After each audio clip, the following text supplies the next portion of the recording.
This channel does not promote any violent, harmful, or illegal activities. All content provided by this channel is meant for an educational purpose only. কখনো নামি দামি ব্যাংকের নাম করে আসছে phone, তো কখনো আবার ফুড ডেলিভারি বা কোনো দামি জিনিসের ডেলিভারি করার নামে আসছে ফোন। আর এভাবেই বিভিন্ন গ্রাহকের কাছ থেকে অনলাইনে লক্ষ লক্ষ টাকা প্রতারণার অভিযোগ উঠছে। শিরোনামে ব্যারাকপুর পুলিশ কমিশনারেট। মাত্র ৮ মাসে ২৭ কোটি টাকা সাইবার প্রতারণায় চক্ষু চড়ক গাছ পুলিশের।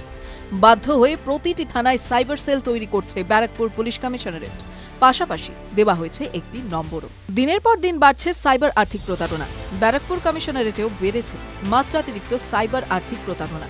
পুলিশ সূত্রে খবর, গত ৮ মাসে ব্যারাকপুর কমিশনারেটের বিভিন্ন এলাকা থেকে বিভিন্ন মানুষের অনলাইন অ্যাকাউন্ট থেকে মোট ২৭ কোটি টাকা প্রতারণা করেছে সাইবার গ্যাং, যা হিসেব করলে দাঁড়ায় প্রতি মাসে ৯ কোটি টাকা।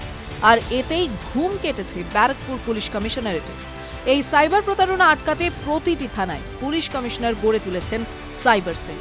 মানুষকে সচেতন করতে টিম করে নাটক আবৃত্তির মাধ্যমে বিভিন্ন জায়গায় সাইবার সচেতনতা গড়ে তুলছে ব্যারাকপুর পুলিশ কমিশনারেট। এ প্রসঙ্গে পুলিশ কমিশনার আলোক রেজোরিয়া জানান, যারা সাইবার প্রতারণায় ভুক্তভোগী তারা দেরি না করে টোল ফ্রি 1930 এই নম্বরে ফোন করুন, টাকা উদ্ধারে সক্ষম হবেন। কেউ কোনো প্রলোভনে পা দিয়ে আর্থিক সর্বনাশ করবেন না। TV9 Bangla digital.